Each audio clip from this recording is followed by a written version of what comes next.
Nuki Dookie. Welcome to Philosophy Roulette. I believe this is Philosophy Roulette 198. I'm always unsure. Why would I know what I'm doing?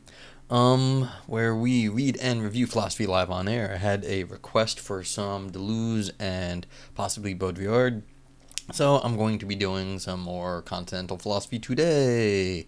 Did some last night. I read a paper on Indian philosophy and Deleuze, and so let's continue with some other continental stuff. See what we get. Continental philosophy.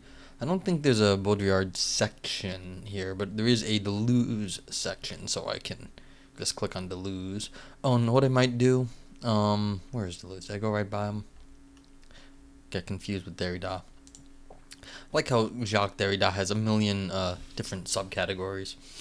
You know what I'll do? I'm actually going to go over to Phil Archive and go to the Deleuze section over there just to, so I have less trouble finding stuff. There's always things here. That's the whole point of Phil Archive, is that. Oh yeah, I should tell them. I don't think the link here works, because like you see this, you click on stuff, it doesn't. Let's see if it works this time. Oh, it's working again. It was busted a while ago. So this is the same sort of categories, but here on Phil Archive, this is exactly what, see, there's only 178, and the other one there was 4,000. That was all the things they had listed. There's only 178 papers uploaded to the Phil Papers or the Phil Archive thing. So let's see what we got here. We'll search for stuff. Alright, so we've got, this is here, Deleuze and Guitar Studies. We've got a 15-page paper. Let's take a look at it. If it's good, we'll read this one.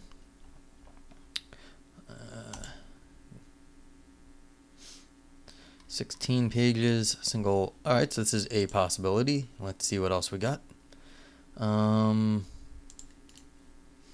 Just hold that one there. And we'll go, let's see, what would I just click on? I clicked on this one. Let's see what we got next. Time-traveling image guilds, Deleuze, and science fiction film. That sounds like a lot of fun. Lady Gaga as... Well, here we go. If we're going to be talking... This one seems like the thing to do. Celebrity studies. Lady Gaga as this simulacrum of monstrosity. Now, we're talking about Baudrillard, so that seems like the thing we should do, because that sounds like Baudrillard as well. Okay, and we've definitely not read anything in celebrity studies before, even from a few years ago. Let's grab this thing and see what happens. 17 pages. Ugh, I hate 17 pages. But you know what? Because of the title and the funness, this is what we're going to do. George Rossolatos.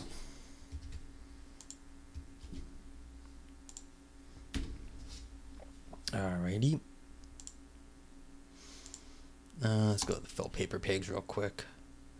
I like, here we are, Phil Papers. If you are in chat, here is the link, and you can always, if you join live, you can always, grab the, get the link to come back up by typing !paper, and the link will pop back up for you. Okay, so we're going to be doing Lady Gaga as this simulacrum of monstrosity, because I was requested to do some Deleuze studies and Baudrillard, and this seems like the perfect mix. Thank you, Phil Archive, for having that paper. Open. Who is messaging me right now? Is this important? No, it is not. So, okie dokie. And this is in, what is this? This is in Celebrity Studies, which is a journal I have not seen before, so cool. Introduction. Lady Gaga, the world's most influential artist. Already starting off with the controversial title. I would still say, I mean, maybe living, because I'm sure there's people who are dead that have to be more influential. But okay. Time magazine nominated Lady Gaga among the 100 most influential people in the world and the most influential artist in the world. Okay, so this is Time said that. In an interview with Gaultier Gautier, Lady Gaga expressed her deeply felt honor for having been recognized for her cultural contribution from Time. So the initial question that springs to mind is, what is this unique cultural contribution Lady Gaga has made to the Pop Hall of Fame, a feat that is unquestionably not to be belittled, given that Gaga has to compete for mindshare and share of hearts alongside behemoths such as Madonna, Beyonce, and other chart-topping monsters. I mean, it seems a little unfair to call these people monsters. I mean, maybe some other sort of gargantuans, pillars, but monsters seems a little value-laden. We don't like monsters. Monsters are scary. But okay. The Gaga-related popular press and academic literature thrives with explanations of her rise to stardom. Some analysts, for example, these people attribute her success to the creation and meticulous management of a core consumer franchise, what Lady Gaga calls her Little Monsters. Oh, okay, that's why. Because it's a Gaga term herself, both on her website and repeatedly during her live shows.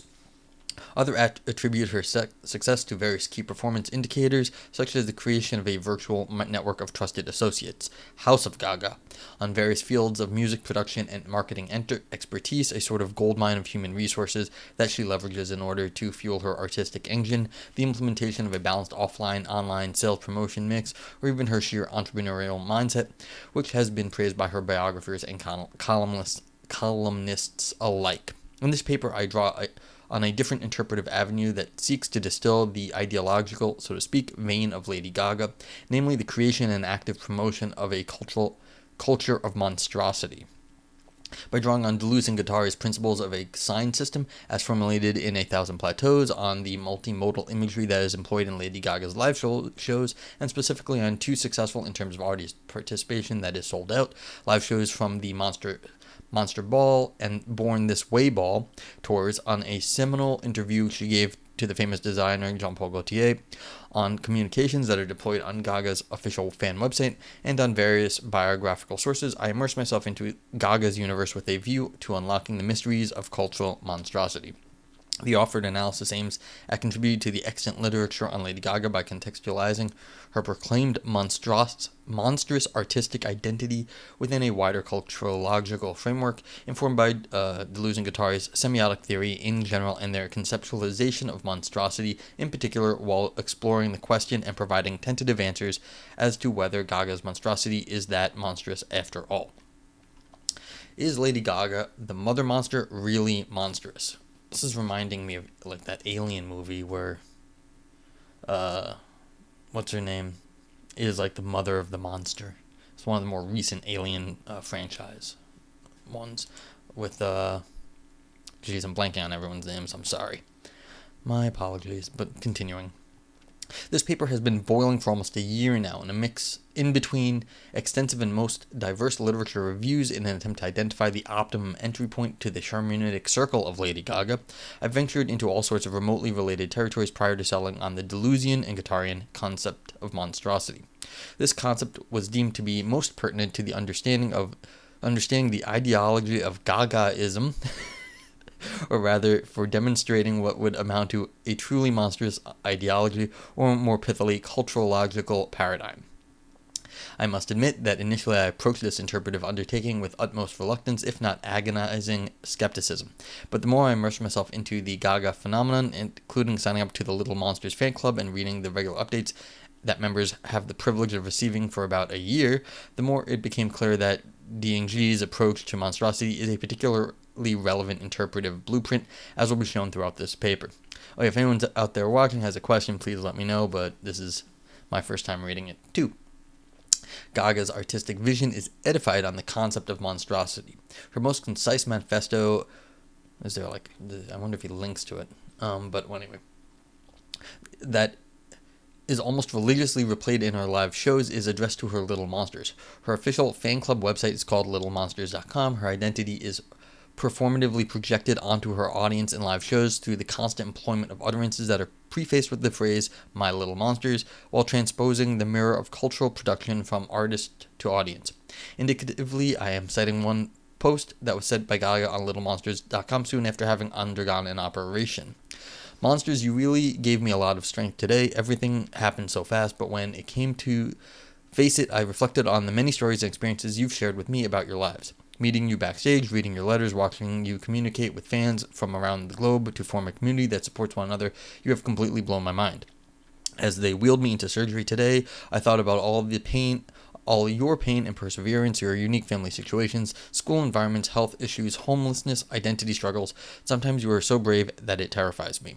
I wonder how it is even possible. So I thought to myself, I'm alive, I'm living my dream, and this is just a bump in the road. I'm grateful because this is temporary, and for some it is not. You have changed my life. I love you, and I am proud to be part of your lives. If you can do it, I can do it too, and if we stick together, we can get through anything. Love, Gaga. So, if monstrosity constitutes the very cultural, logical underpinning of Gaga's artistic vision, an account of its meaning is called for. The concept of monstrosity constitutes a mainstay in cultural studies. Monsters have always been the big screen's best friends, from gigantic spiders and mosquitoes, exemplary representations of split personalities, Dr. Jekyll and Mr. Hyde, for example, to atrociously looking creatures with supernatural powers. We got Frankenstein, Quasimodo, Edward Scissorhands, blood-sucking vampires in Underworld, and undying serial killers, Friday the 13th. I was just watching myself, was it Pacific Rim or one of the Pacific Rims there? Silly, but I mean, it's the also, I feel like you should mention Godzilla. And I mean, the Gaijin, sort of these huge, not very well understood monsters should get thrown in with this stuff too. So, whole sort of tradition that's different from like these things. The metaphorical allure of monsters, or rather monstrous representations, yeah, and then there's a Cthulhu, the Lovecraft stuff also. Monstrous representations has been attributed to a projection of certain threats, fears, and contradictions that refuse coexistence with the prevailing paradigms and consensual orthodoxies of everyday life. It serves to operate as a mode of disruption and breakdown in the status quo. After much monster madness, order is restored to everyday life and the stability of the official order reinstated. From a cultural psychoanalytic point of view, monstrous representations have been employed as manifestations of menace to the father figure. Vengeful man-eating hookers, Monster in 2003, the story of Aileen Wuornos, don't know, as disruptions of the symbolic order in terms of a transgression of sanctioned burial rituals, zombies, as deja vu images of ubiquitously and ever-returning death drive, Final Destination, or as agents of social anxieties to be alleviated through mass slaughtering. So we got Texas Chainsaw Massacre.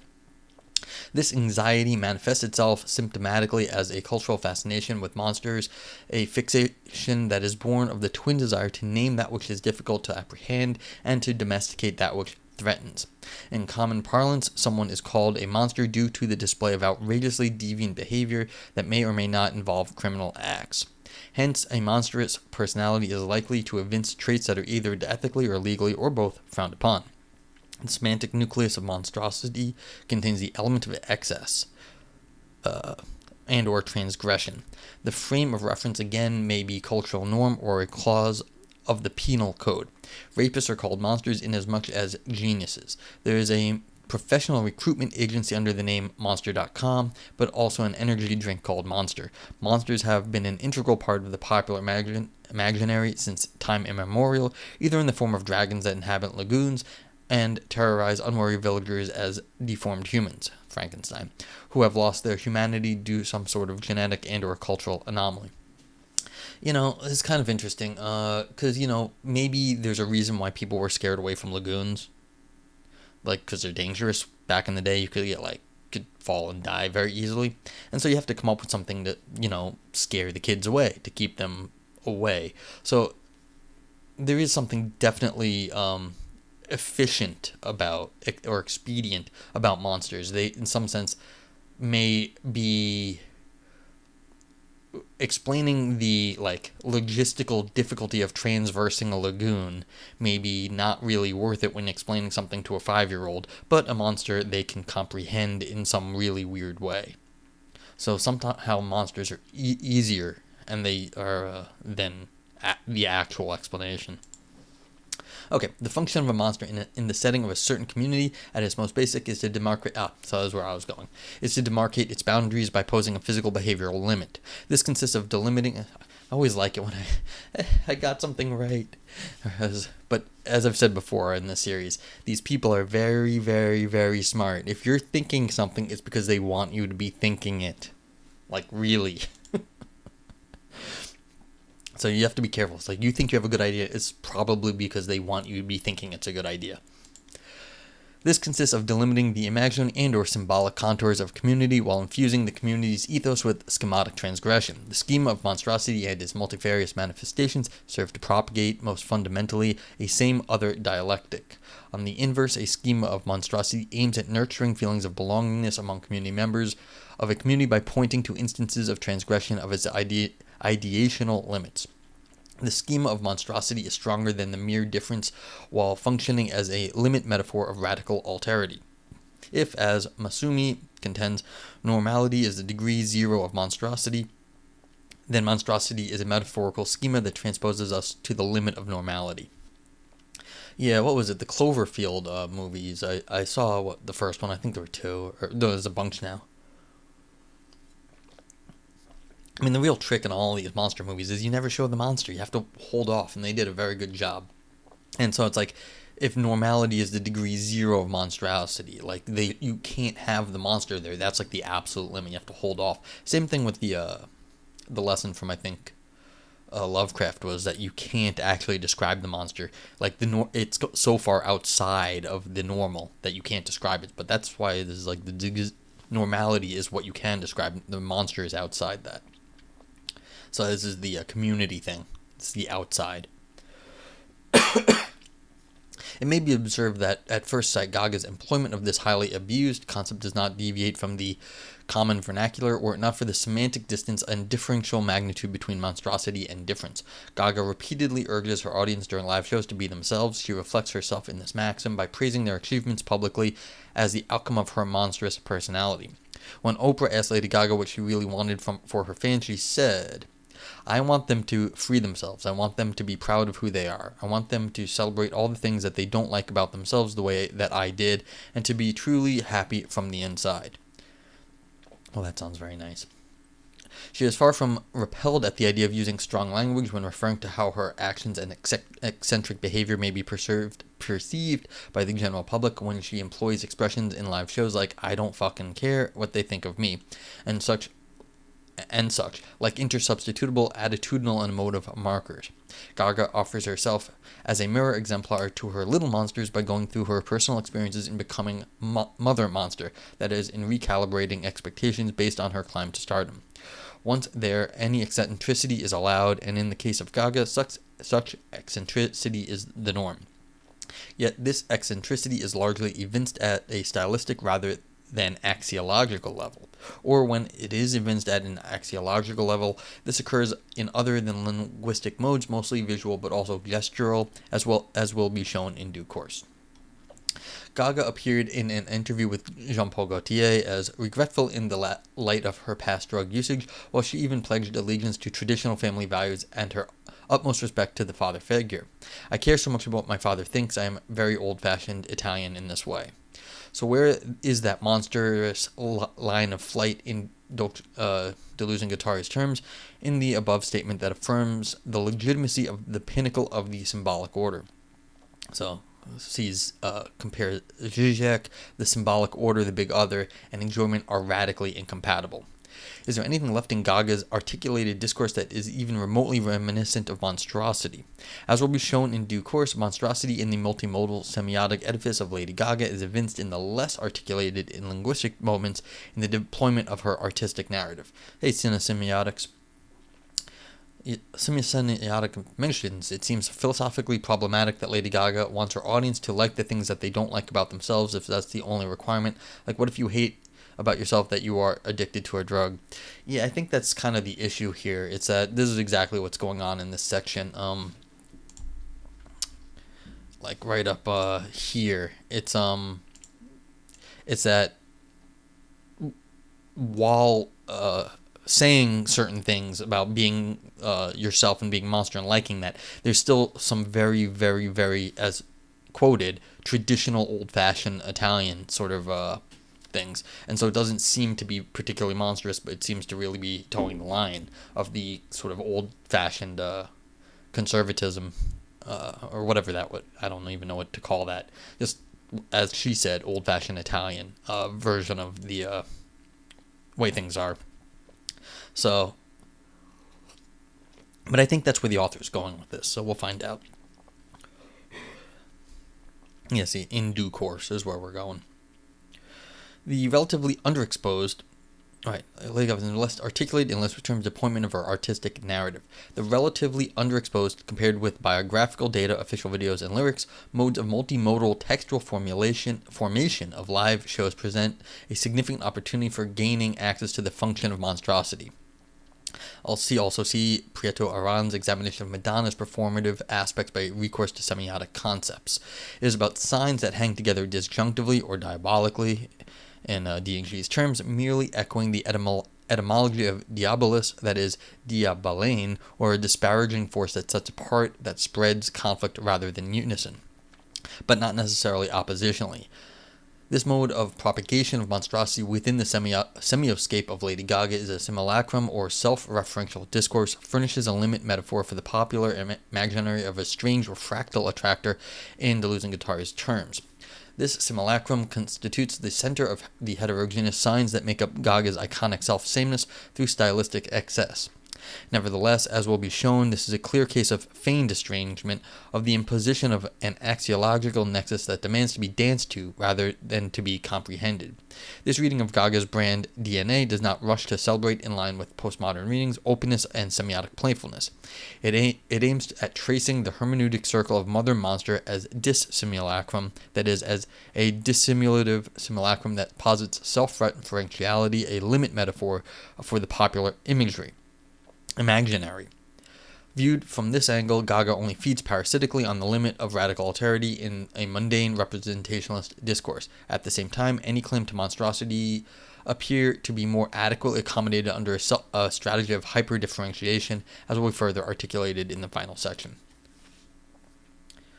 You wonder if Gaga is short for something with a lot of vowels, like, yeah, maybe it does have something to do with the name. I mean, it could just be a long Italian name, and like Gaga could be part of it.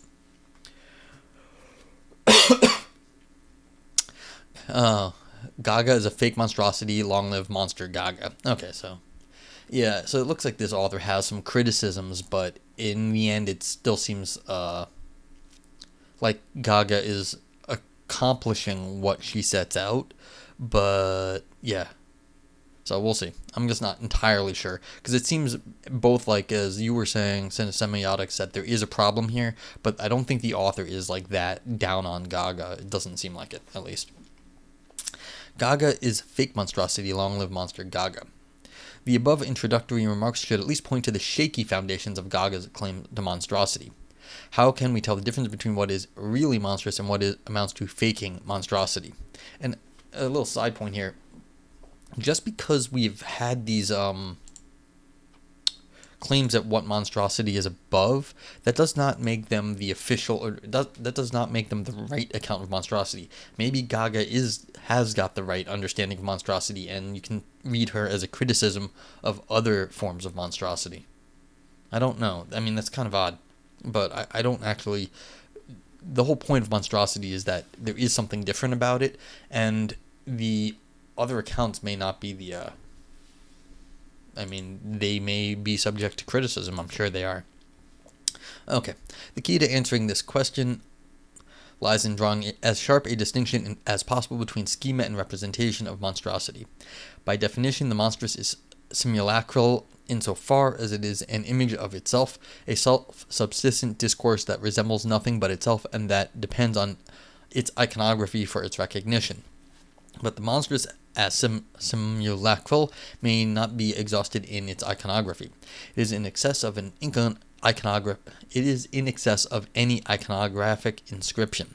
A conceptual tension emerges at this juncture, notably that monstrosity as schema depends on representations for its constitution as such and for its recognition on behalf of members of a linguistic community, even though it is in excess of representations.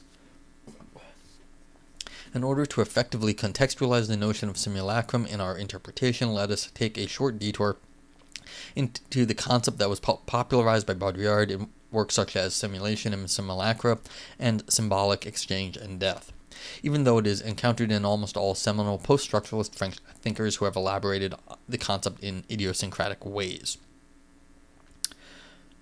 The key tenets that underpin the notion of simulacrum and set it apart from traditional conceptualizations, for example Plato's notion of eikon, of the function of images consist of the recognition of the loss of the referent in the establishment of a referential relationship between image and object, as well as of the constitutive power of the image apropos its referent.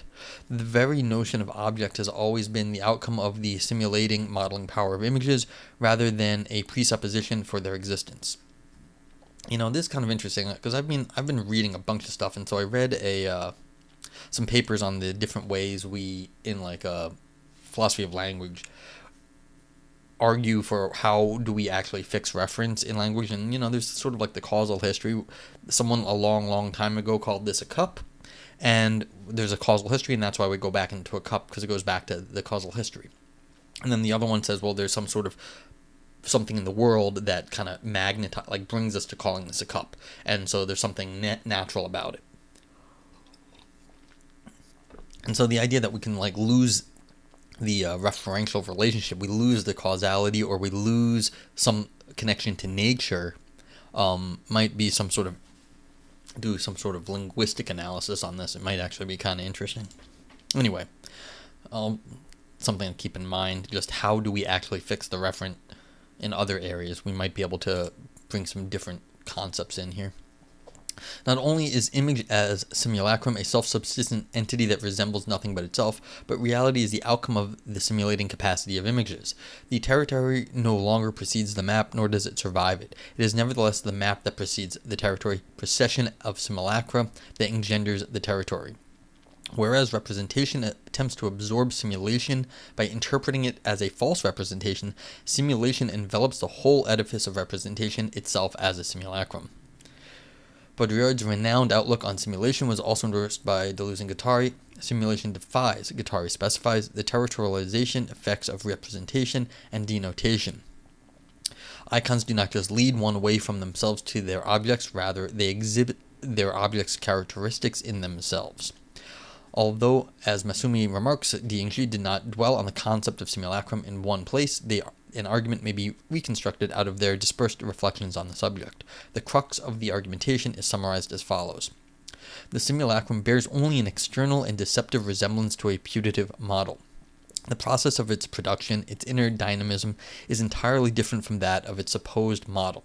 Its resemblance to it is merely surface effect and illusion. Okay, so I guess in terms of the other, the stuff I'm more familiar with, it's the word itself, of course, is not the causal history, has nothing to do with the causal history, it just happens to be the word we're using is historically contingent, just accident. And same with the, if you think that the word has anything natural to do with the way the world is, of course that's historically contingent, accident. Why should we be drawn to calling this a cup of water when it could be called anything? I mean, just pick your favorite language, and that's not English, and it's called something else.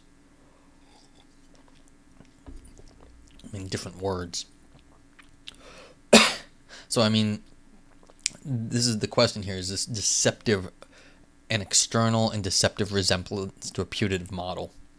So, I mean, where do the words fit into the model, and how does that actually represent the world? Why does any sort of linguistic scheme actually represent the world? Okay, this standpoint resonates Diengji's wider strategy of reversal of Platonic idealism, in that not only the assumption of the ideal type real copy has been mistakenly interwoven with a theory of truth, but the very relationship between type and copy actually holds on the inverse, that is, the ideal is an illusory manifestation of the meaning effects of the copy. This argument for a referential illusion has been central in various French structuralists and post-structuralists throughout the 60s and 70s, and has been carried over in the contemporary critical readings in media theory concerning the constructivist nature of media representations. Representations as stable identities or territories are in fact undercover simulacra that have consented to feign being copies. Okay.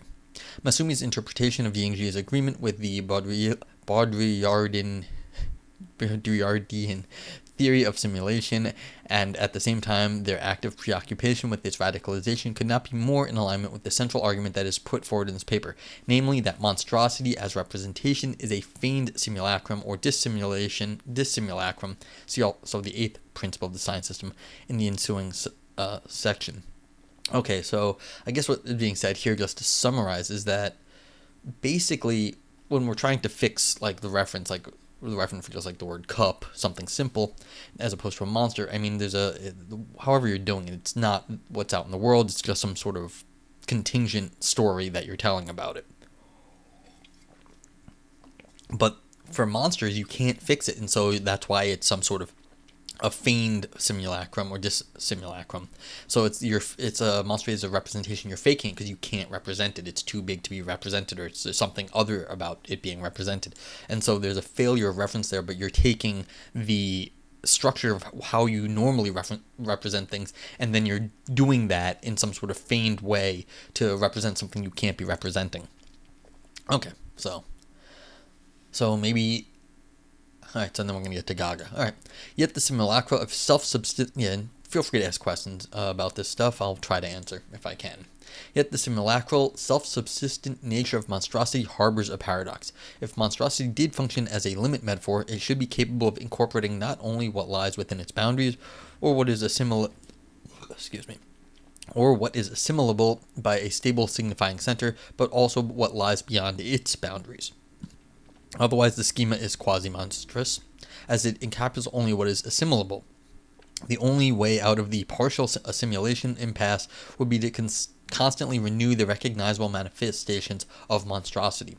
This is indeed what has been happening over the centuries, albeit to the very detriment of what is actually the mission of the schema of monstrosity, such as representations, for example, lagoon dragons, zombies, reflect inadequately the semantic excess of monstrosity. In other words, what is recognized in a visual sign of monstrosity as a monstrous is a spatio-temporally situated representation of an ideal limit or an open horizon of semiosis that exceeds what is engraved in its manifestation.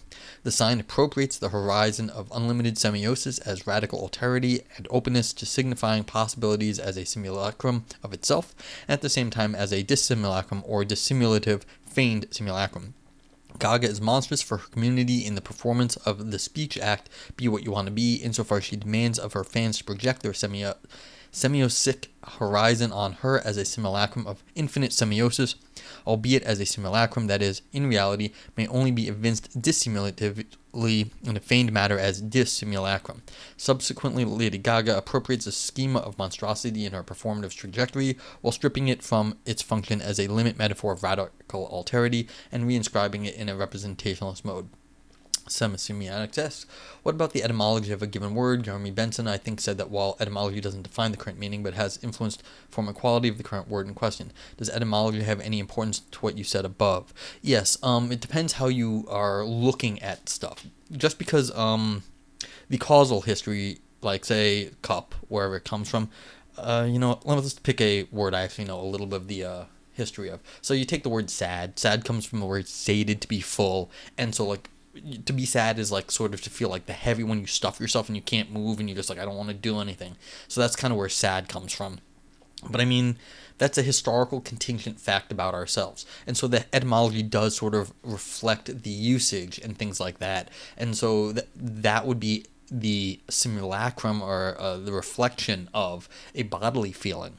And so the etymology will matter here, like where things come from and what was actually being expressed in the past makes a difference. It doesn't, of course, the history doesn't define the current usage or meaning, but of course it is part of the cultural heritage that we have. And so that's sort of, that's kind of what's going on here. It's that you've got these things that are, the concept of monster has this history to it. And so how is this stuff being sort of working within that history too? So it's like the boundaries of monsters, but of course you can't have boundaries of monstrousness. That's the whole point. It goes beyond the boundaries, and then we start talking about horizons being pulled inside the boundaries. And so the history of this stuff is that you keep pushing the boundaries, and that's where you have to keep performing new performances to keep pushing the boundaries. Because once you pull something in from the boundaries, it's within the horizon, and then it's no longer monstrous. So you have to keep doing that, and that's sort of like the, I guess, maybe part of the history of monstrousness. But yeah, so etymology, it may not be like the most philosophically important thing, but a lot of times it is philosophically relevant. Because I mean, you have to get it right, of course, what you're talking about. The allure of the continuing. The allure of the schema survives in this re-inscription by virtue of a hidden analogy. This analogy is sheltered in a latent comparison between Lady Gaga's stylistic excess and what is afforded representationally but also materially by her target audience. Apropos, do you think, asking semiotics again, apropos, I think you might be interested in looking into the Indo-European roots wit and GNO. I don't know what GNO is, but yeah, there's definitely, I've seen the roots of wit before. It's interesting. There's a book by C.S. Lewis, I think it is, called Studies in Words, and that's kind of just where I got the history from the word sad. And it's kind of fascinating stuff to see how people conceived of these words over time and why they changed in meaning. Knowledge as sight is interchangeable. Yeah, like there's interesting things like that. Yeah, it's more things to read. Absolutely. Continuing. In order to render this point more concrete and hence show how pseudo-openness of Gaga as monstrous semiotic horizon assumes real currency as an extinction of habitual pattern to its limits, compared to how average consumers of our target audience may fantasize about limits, let us consider the artist's proclaimed overconsumption of designer clothes. In this context, it may be argued that, in the eyes of a teen market with a scarce financial resource, Gaga's frantic rate of stylistic transformations functions as an imaginary limit metaphor for the becoming as a semiotic horizon. In these terms, Gaga is by analogy her fans a monster consumer and aspirational idol of excess, even though by definition monstrosity does not partake of representationalist and analogical thinking, and hence the example of designer clothes constitutes a corollary of why Gaga's monstrosity is fake. In short, Gaga manifests excess as overconsumption appears to be monstrous, whereas by definition, the scheme of excess as such may only be underrepresented. This explains why Gaga's stylistic excess may only be viewed as an imaginary limit metaphor of a semiotic horizon of radical alterity. Semi-semiotics says, also we have to use language to do philosophy in the first place, so it can lead to a lot of confusion if we don't know what we mean by the words that we say. Yeah, there's a huge problem with people saying crap they don't know what they're talking about, especially if you're looking at anybody in the past where words didn't mean the exact same things that they is GNO is like KNO. Okay. Yeah. Interpreting old texts is just, you're gonna run into stuff where the words are very close to what they mean today, but they don't mean the exact same thing, and then you get a slightly different reading of stuff, and you think people made a mistake, but that's not what they said. They said something slightly different that may have been just trivial, but you think they made a bad mistake because of just a different, just slight change in meaning. But that's all it takes. I mean, the one that comes to mind first was, there's a famous quote, famous soliloquy in Shakespeare: "The king is kind," and it doesn't mean the king is nice. It means the king is of a type, because kind didn't mean nice in the past. It just meant of a sort of type, like a kind of thing. But like if it doesn't have any of the modern sense of being a nice person, like being a kind, nice, good person, then what Shakespeare was saying, the king is of a type, and then he goes on to say, not a very good type of person. So he's saying the king is kind, and so it means the complete opposite of what we would normally think of calling someone kind means now. But so a few hundred years ago, in that period of time, kind took on a different meaning, and it completely reversed what we think was going on in that, what we would initially think was going on in that speech. Okay, continuing. In fact, Gaga's overt legitimization of fantasy, defined as the limitless consumption of designer clothes in her interview with Gautier, as constitutive of her reality principle, may be perceived as an enactment of Lacan's formulation of fantasy, namely money, diamond, petit object, a la money, diamond, a. I don't know what that means.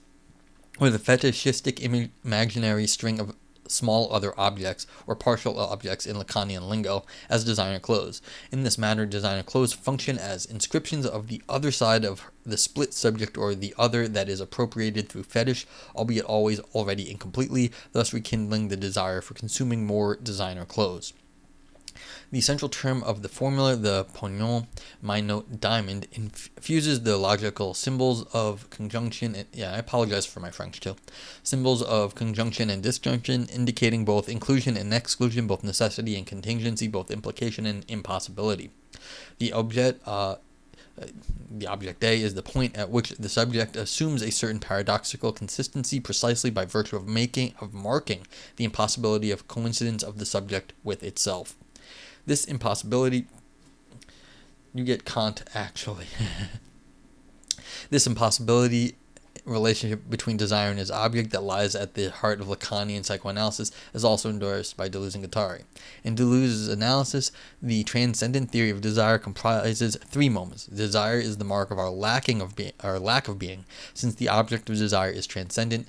But 2, one can only hope for illusory discharge of desire in acts of pleasure, and thus 3, desire is pursuing a jouissance that is ultimately impossible. Object A is a kind of remainder, a scrap, or residue inassimilable by either the imaginary or symbolic. The critical difference between Object A as fetish, according to the standard psychoanalytic vernacular, and Dieng's approach consists of the fetish's exculpation by the latter in the context of their wider polemic against dogmatic psychoanalysis. However, stylistic clothing choices are only part of Gaga's semiotic edifice, as will be shown in a while. For the time being, let us revert to the problematic between real and feigned monstrosity by attending to how the concept has been conceptualized by Deleuze and Guattari. The closed loop for Object A to the other and back again through the barred subject that constitutes a fundamental tenet in Lacanian psychoanalysis has been severely criticized by Dieng. Instead of closed loops, opt for mapping trajectories of pure becoming as open to absolute and non-assimilable exteriority, which is, in a sense, precluded by the Lacanian formulation that reinscribes the raison d'etre of the fetish in the other as its being, even in absentia, and as impossible or irrecuperable object. This sort of mapping is more faithful to the function of monstrosity, as will be shown in the ensuing section, but also liberating from the negativity of the other that feeds parasitically on its inscriptions. This liberatory move towards non-assimilable exteriority is suggested dissimulatively in Gaga's sung pun, I'm a freak, free, in her live performance. That is coupled with a visual of the artist being levitated against the background of an enfolding, enveloping, matrixal structure unto itself. Whether this is a singular path of freakish becoming remains to be seen. Alright, so we have to see where this is going, because it's sort of saying, look, you have these objects, and the fetishized objects, or whatever you want to call them, and they're sort of being the representation, the simulation of the otherness. And so how are we using these objects as sort of powerful, monstrous objects? Or not. We'll see. On the multiple regimes of Lady Gaga as sign system. Becoming, in its simplest expression, is a tension between modes of desire plotting a vector of transformation between molar coordinates.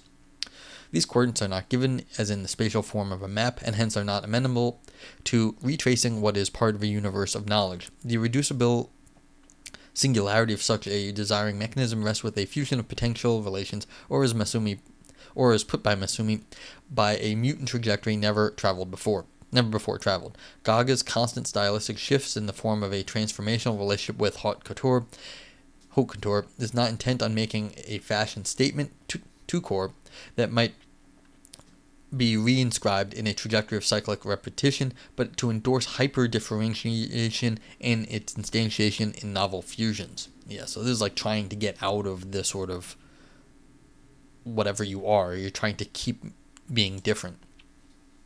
Hard as it may be to preclude outright any influence of Deleuzian philosophy and Gaga's image makers, it is inevitable that such highly abstract concepts as monstrosity are occasionally mutilated once decontextualized from their theoretical contours and blended with intuitive, ordinary discourse. In such instances, abstract schematic concepts, rather than entering the process of scholarly elucidation, recede into greater oblivion through their ossification into vague rhetoric. In this sense, Gaga's very employment of a rhetoric of magnitude, big monster versus little monsters, should be alarming as to the faithful employment of the term monstrosity. By definition, there can be no continuum of monstrosity. Either something is monstrous or it is not. I don't know if that's fair. I mean, there's monsters and then there's like even scarier monsters. I mean, it may be monstrous, but it may still be not as bad. I'm not sure about that. I understand there may not be a continuum, but there might be different kinds of monsters. I mean, it's like the infinities. You've got different sizes of infinities. People seem to be okay with that. A continuum implies the prevalence of analogical thinking and the predominance of proportions. John is as monstrous as Jane, but less than Gaga, which is simply absurd. Alright, well, you can say that, but it's a sort of... I don't think everyone's going to agree with this sort of statement. I don't actually have an opinion, but yeah, it seems like the different sorts of infinities. Some people think that's ridiculous, a lot of people don't. Gaga as a maternal lieu of monstrosity is plausible, again with the conceptualization of monstrosity as dissimulacrum, as delineated above. But what kind of evidence do we have for Gaga's effective functioning as mother monster, or what kind of symptom sign are available for making sense of Gaga's discourse as semiotic system, even retroactively, under the auspices of her role as mother monster? Moreover, could this kind of monstrosity be viewed as subcultural trend, as suggested by Corona, in the face of the far-reaching effects and wide proportions that Gaga phenomena has assumed? Let us continue unweaving Gaga's dissimulacrum of monstrosity in the light of these questions by attending to D&G's 8 principles underpinning a sign system or signifying regime. According to Deleuze and Guattari, any formulation of expression constitutes a regime of signs. A regime of signs constitutes a semiotic system. Each signifying regime is characterized by 8 principles. The first principle of each signifying regime is that a sign refers to another sign ad infinitum, which should be noted echoes a fundamental tenet of Peircean semiotics. Then, a sign never ceases to return to itself through other signs, what D&G call principle number 2, or the circularity of deterritorialized sign. The mode of this return of a sign back to itself does not entail an immutable and stable center, according to principle number 3.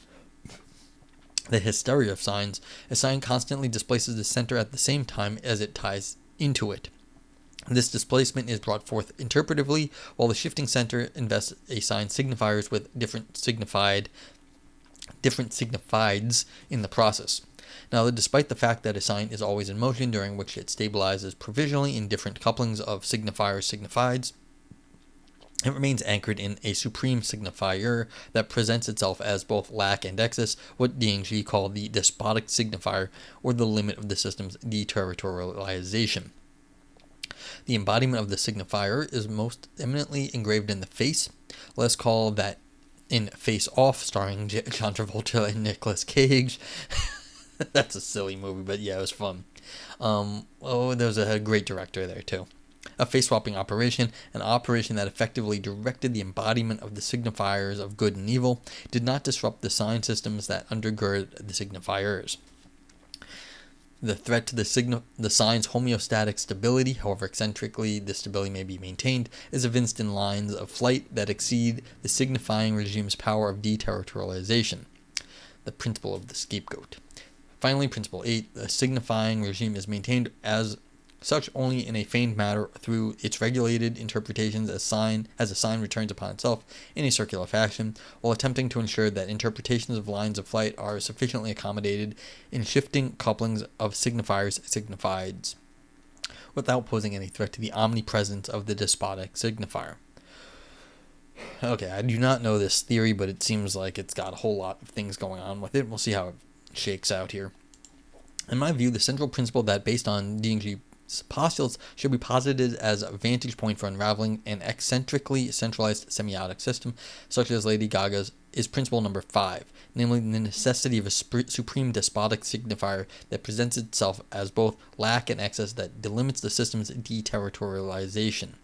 By resuming the analysis that was deployed in the previous section concerning the function of monstrosity as a limit metaphor and staying shaded in the name and in a face, namely Lady Gaga, we may infer that Lady Gaga as name, first and foremost, constitutes the archisignifier, the despotic mother figure of her sign system, the blind and omnipresent spot in a structure that regulates the extent of multimodal signs territorialization within the contours of the Gagaist semioscape. At the same time, Gaga is the arch-signifier to which all the rest signs that are produced by her colleagues refer, for example, the utterance, "This is so Gaga," in the face of a choreographic fragment that features multiple dancers and kinesic patterns. And if Gaga is the supreme signifier of a semiotic space, then she is the phallus that regulates entry into her imaginary symbolic semiotic space. Thus spoke Gaga. I don't know if you've heard, but I have a pretty tremendous dick. Welcome to the monster ball, now dance, you motherfuckers. Was this an ironic answer to rumors that we were circulating at that period about her presumed hermaphrodism? I hope so, because otherwise Gaga would have to pay royalties to Lacan. Okay. Lady Gaga functions as regulator of the production and termination of the flows of signs within the contours of the artist's semioscape. Why is Gaga archisignifier lacking from her system? Simply due to her functioning as the monstrous signifier that delimits the potentiality of becoming as circular reterritorializations and deterritorializations of the signs that make up the sign system. Insofar as, based on our earlier analysis, the monstrous signifier safeguards the integrity of an inside against a threatening with radical alterity outside the monstrous signifier that may not be pinned down within the semiotic system. It is both within and without. This also justifies Diengxi's description not only of lack, but also of excess to the supreme signifier. Okay, so I think what's happening here is that within the system, then it still can, like from an external vantage point, which was the absolute vantage point talking from in the previous section, there might be a problem with understanding Gaga as a monster because it's too limiting. Because there has to be degrees of monsterhood. But from within the system, from within the Gaga hood, then it is not, because it sort of goes without that. So depending on where what perspective you have from within system, then Gaga is a monster or mother monster. But from without the system, it seems too limited. But once you're in it, then the monsterhood thing makes sense. Okay, principle 8, universal deception, lends further credence to the propounded dissimulative dimension of the Gaga simulacrum. This is not due to a will to deceive, that is, to mask truth, but to a recognition of the excessive function of the monstrous signifier as both inside and outside the semiotic system, and hence as not being restricted by any sort of truth conditionals that aim at upholding the truth value of a linguistic community. The truth of the supreme signifier is the affirmation of untruth as condition for the inbound-outbound flows of signs without a semiotic system. Whence stems the function of the archisignifier as despot and regulator, a place where all the freaks are outside and I am the fucking doors. In the mother monster's own words, I hate the truth, I prefer a giant dose of bullshit every day over the truth. Notice that Gaga does not display a preference for lies, but for bullshit, that is unnecessary information, where necessity is deemed as such by a mainstream media agenda as to what constitutes important news. Okay, so that's interesting, that if you're going to, I guess that Gaga does not want something disrupting the monsterhood. Like, maybe the previous section where she was arguing that her concept of monster is unstable and bad, she doesn't want, that sort of, hard, absolute truth. Maybe there is no absolute truth here, I don't know. But you don't want that if you're doing this sort of thing. You might as well prefer a giant dose of bullshit over some sort of really weird, some truth that does not work for you. Because I think that it's somebody else's truth, really, is what's going on here. It's not the truth. It's not the truth like capital T, but it's truth, somebody else's truth, small t. And so you'd rather take the bullshit over someone trying to tell you what their truth is, because their truth is just crap. You might as well just take some bullshit. Okay. So I think from within the system, it's not actually a ridiculous statement because the truth other people are forcing upon you is not usually that's not what you want. Gaga's preference for the frivolous is not so much a statement about the suppressed importance of frivolous news as an affirmation of the irreducibly important territorialization of science within a semiotic system that is not regulated by the symbolic order. See, they've got capital T, capital S, and capital O here, like the big symbolic order. In light of this remark, it is of little wonder that Deleuze and Guattari assign the principle of scapegoatism as a constitutive factor of a semiotic system. The scapegoat as monstrous representation is affirmation of the role it performs in upholding the limits of the same, while delimiting the boundaries of tolerable transgression. In the 2012 Born This Way ball tour, Gaga's dancers march while holding flags with the inscription "Goat," what might be surmised as an allusion to a mythically sanctioned symbol of fertility, but also as a strategic equation of Gagaism with scapegoatism, as willful rapture with a cultural establishment and celebrating Gaga's own house. I don't know of that. Goat in contemporary lingo is greatest of all time. That's kind of what GOAT often stands for. So it may just be self-congratulatory, but GOAT tends to be nowadays is greatest of all time, not scapegoaty. But it could also be that. I don't know what was going on, but yeah, I just sort of think that the current lingo is not where this is at. Alright, so Gaga's flag-holding dancers constitute a parade of signifiers that celebrate and afford to circumscribe their monstrous and despotic signifier providence, or province. Yeah, in the name Gaga, the scapegoat principle number 7. But Gaga, maybe it's functioning as the same thing, the greatest of all time, because that also puts you outside the system, kind of on top of the system, not outside. Anyway. But Gaga also does not refrain from intentionally acting as a scapegoat on stage apropos bourgeois closet morality, including engaging the simulation in lesbian sex on a bike. I mean, that would be tough. Bikes are not that big, but good on you if you can. However, one might argue, are these visual signs sufficient representations for justifying Gaga's role as mother monster? Hardly so. Similar signs abound in the performative repertoire of popular artists such as Madonna. Madonna was flirting with such representations before Gaga was born. What is different, however, is that Gaga's signs are embedded in a semioscape that is not constrained by a master signified ideology. More concretely, Madonna's open promotion of lesbianism surfaced in her erotica period, that is, in the context of the ideology of sexual liberation and polymorphous perversity, if this Freudian term is still allowed, that underpinned and permeated as master signified the stage setting, the lyrical orientation, the rhythmic sections, and any other signs that were part and parcel of the ethos that was definitive of Madonna at that historical juncture. Inasmuch as similar constraints on the signified were placed on the semiotic systems of Meredith Brooks, Britney Spears, Kylie Minogue, or Samantha Fox, and which was preceded and succeeded by other master signifieds. On the contrary, the Gagaist hyperspace is not sustained by a master signified, but by intersections of flows of intensity that happen to give rise to determinate signifieds at the same time, at the same place. Signifieds in the Gagaist space protrude randomly and over a pre-semiotic flow of intensities. The question is not yet what a given sign signifies, but to which other sign it refers, or which sign add themselves to it to form a network without beginning or end that projects its shadow onto an amorphous atmospheric continuum. Signifieds in the Gagaist space just happen to be there. This position is quite strikingly evinced in the neon-lit pseudo-ideologies that make up the depth structure, so as to speak of Gaga's front stage performance. So this stuff, it seems like it's getting back to liking what Gaga is doing here, because if it's not just appealing to the sort of the what other people were doing in terms of like this master signified. Okay. The semiotic universe of Gaga's live shows. Did I say this? No.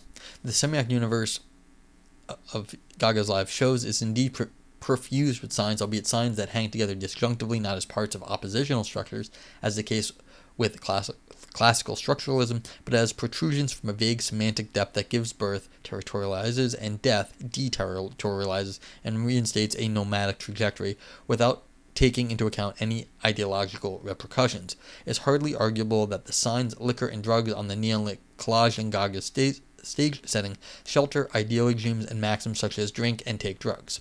Such an interpretation would imply a latent hierarchy in the syntagmatic orderings of signs such as old teeth, implants, and all the rest of the amply lit signs that make up the semantic depth of the show that is enacted on the front stage. In the absence of such an ordering or imposition of an absolutely identity grid, this random and disjunctive juxtaposition of signs may be interpreted as the affirmatively untruthful semantic depth of Gaga as dissimulacrum. But Gaga gets even more monstrous when she openly challenges striated state space while exclaiming in the Stade de France that France is shit. This dictum is both in narrative complicitly with her government hooker epic that opened the show in the Born This Way tour, and in marked contrast to her later appreciation of French culture, designers, and so forth. I am not a woman, I am not an alien, I am not a man, I am not a human, I am not a creature of your government, I am you. I'm everything you love about this universe, and France, I am everything that you despise. In this case, France might as well be any other geographical territory that has been spatialized by a state mechanism. Furthermore, Gaga's explicit admission of her quasi-allegiance to posthumanism in the context of a post-ideological potpourri, as noted above, without any prevalent or transcendental signified save for ephemeral protrusions, is manifested visually through her appearance in cyborg attire during the opening of Gaga 2012 and her subsequent engagement in visual oral sex with one of her dancers. This strategic placement in the flow of the show of visual oral sex scenes also affords to effect a regress to her audience toward Gaga as originary locus, monstrous gatekeeper, or a choric space, third realm, that gives birth and cancels at will representations, a brand promise that is rendered visually immediately thereafter.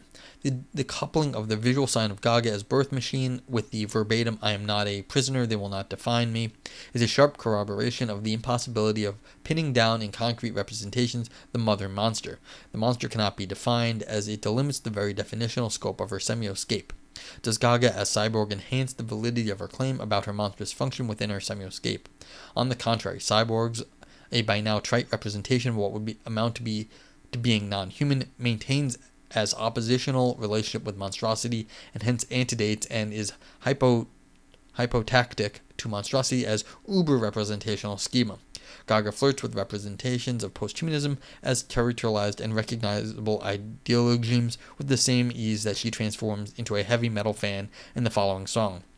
She stabilizes provisionally on one of the multiple signifying plateaus that make up her signifying regime without subscribing to any of them as wannabe revelations of her truth. In this manner, for once more, the core essence of monstrosity as non-assimilable becoming other is affirmed as being in excess of representational logic. Okay, so this is getting back to where Gaga does well as a monster. It's that in jumping around and having all the different sort of things going on, you can't pin her down to any of these things that are sort of aspiring to be monstrous, but aren't really, but in her transcending all of them, she then is sort of giving birth to the possibility of giving each of these some monstrous characteristic. Okay. So, conclusion. Alright, let's see, how long does this go on for? I don't know. We'll see. Conclusions. Hyperdifferentiation is not monstrosity. Okay, so this might be good, but I guess the author does not like it. Conclusions. Hyperdifferentiation is not monstrosity. Up until now, and predominantly in the previous section, the interpretive orientation may have given the impression that Gaga really delivers on the monstrosity promise. Well, there we go. This is what I was saying. Perhaps it does. This is hardly the case. Gaga's presumed monstrosity may be more pertinently encapsulated in the employment of the term hyperdifferentiation. The more rapid shifts from constellation of signifiers to constellation, the ironic play with the idea of transcendental signified as temporary fixation of the semantic depth of the parade of signifiers, the representational gimmicks that enrich the popular imaginary about monstrosity, that is, for example, cyborgs, and the proliferation of ephemeral assemblages among outworn modes of being that refuse to die, such as borrowed representations from cabaret performances mixed with heavy metal, attests to Gaga's indubitably creative imagination and to greater proclivity towards giving into pure play, devoid of any ideological orientation. However, this logic of hyperdifferentiation is not equivalent to monstrosity. Well, just a small aside. Again, why is this not? I mean, it may not be equivalent to monstrosity, but it may be seen as a critique of monstrosity. Maybe monstrosity is a hyper differentiation process. Maybe everyone else got it wrong. Gaga got it right. Anyway, continuing. Caution should be exercised in interpreting Gaga's moves along monstrous lines. First, repetition and hence a mapped trajectory of becoming are clearly part and parcel of Gaga's deliverables. Each live show in a tour follows a particular plot, songs appear pretty much in the same order, and the scenery is invariable throughout shows. Her fans resort to expressive outlets that constitute far from flirtatious gestures with haute couture, while consisting occasionally in replicating Gaga's stylistic aspects, contrary to the anti-narcissistic posture adopted by Gaga amidst a predominantly narcissistic star system. Furthermore, as already argued, something cannot be more monstrous than something else. Yeah, but see, again, this is a certain understanding of monstrous. I'm not 100% sure this is the right understanding. Certainly, Gaga may be more open to differentiation in terms of an increased playfulness with elements from different genres, but the proliferation of territorialization is not the function of a monster. Gaga rightly claims that she is the gatekeeper of her semioscape, and surely she does abide by the Deleuzian principle of the supreme signifier in this respect. However, this supremacy is not of the same plateau as the monster schema, whose main function is to regulate the flows of intensity between the inside and the outside of a semioscape. In conclusion, Gaga does afford to delimit ideationally her space and to function as attractor. However, any claims to monstrosity are undercut by the inherent limits of any representationalist approach that might sufficiently engulf the schema of monstrosity. Monstrosity may only be sensed through a dissimulatory gaze, and the Gaga spectacle offers such dissimulacrum. Sense to this, and the Gaga spectacle offers such a dissimulacrum. Really? I'm not sure about that sense. It seems like, doesn't it not do what it's supposed to do? Okay. Maybe I got something wrong there. As regard with the wider implications for celebrity studies in the light of Gaga's trajectory of monstrosity hyperdifferentiation, the most striking point from the preceding analysis that should be highlighted rests with the fundamental distinction between monstrous representations and schema of monstrosity. Gaga went an extra mile compared with her predecessors, as known in the previous section, by acting out not merely as conveyor of a set of cultural representations that converge spatio-temporally on a set of determinate ideologies as semantic depth, for example, eroticism or gender issues, but by liquidating any sense of depth at the expense of recycling of existing expressive modes, intermingled with the invention of new ones in an open space that endorses becoming as unpredictable lines of flight. Such superfluity and proclivity for heterogeneous melange might as well be tinged with postmodernist overtones, and difference being that, contrary to predecessors such as Madonna, Gaga does not endorse heterogeneous cultural representations one at a time, for example, from record to record, but simultaneously. The pending question as to whether such a strategy is sustainable going forward, especially given that mainstream media still function within an outmoded representationalist mindset upheld by fuzzy yet evidently concrete axiology, simply witness the sort of questions that were addressed to Gaga by Gautier, that abide by the assimilative tenets of striated space, and furthermore, whether it's replicable. If the schema of monstrosity constitutes a limit metaphor that delimits monstrous representations, and if such a schema is evoked by Gaga as the very kernel of her celebrityhood, then a prospective competitor's laying claim to being more monstrous, by definition an impossible claim, as aforementioned, would most likely trigger a kitsch war on monstrosity that would reduce the schema to its hyponymically inclusive representations. Moreover, Gaga's monstrosity strategy that, as already shown, lies in between what would amount to real monstrosity and deflected representations that belong to a wider schema, is still in need of research among her audience members, an audience that is far from uniform, as regards the extent to which such an open-ended positioning resonates with her audience. Findings from such a study would further would furnish relevant indicators of the ripeness of a mass audience for a post-representationalist discourse that might redefine the semantic currency for which celebrities as science systems are engaged.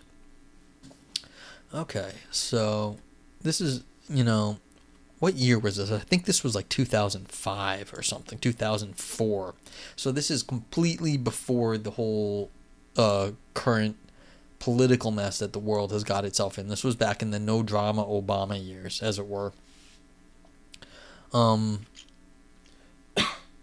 yeah, it's like we could have like this whole sort of thing of just jumping from thing to thing in terms of like our current U.S. government. It might be an interesting thing as like a thing of analysis in terms of signs. Now the question is like, what sort of monster are we looking towards here? The sort of Gaga-esque monster that this person says of hyper-differentiation, or the sort of Donald Trump sort of monster of you don't actually know what he's saying. Whatever he says, you never know exactly what he means. He doesn't really get himself pinned down. And so he sort of does it, maybe you could say Trump does it better than Gaga under this sort of analysis, because when he speaks, everyone always reinterprets it a million ways, and there is no the hyper differentiation is pushed onto everybody else. He doesn't seem to care one way or the other. He just likes riling up the crowd. So he may be more Gaga than Gaga, I guess. But yeah, this is an interesting paper. I don't know enough, of course, about Deleuze and this sort of 8-point semiotic system that Deleuze and Guattari have. But yeah, how we can understand monsterhood as not hyperdifferentiation is sort of an interesting thing, and then Gaga as an interesting case study in the analysis of monsterhood and hyperdifferentiation. If anyone has any questions out there, please let me know now, because I'm about done with this one. Yeah, and again, like I was saying, who's to say exactly how do we understand monsters? Is it necessarily correct to say monsterhood is this sort of not hyper differentiation? Maybe monsterhood is a hyper differentiation, because being monster in terms of being impossible to describe, then that's really all you can say about it. Like everything else that anyone ever says is creating a differentiation, and maybe that's not the right thing to do, because that just fails at being a monster, because then you are differentiating something that fails all differentiation. So maybe there's like some super hyper differentiation that is really the best we can do when talking about monsters, and so maybe that's the right thing. Yeah, so this could also, because basically our politics has turned into celebrity studies also, so there is something to that. Okay, so that's it for this paper. I hope everyone stays safe and is well out there, and I'll be back soon with something else. I might do another paper now, or yeah, maybe I'll do another paper in a few minutes, so stick around if you're live.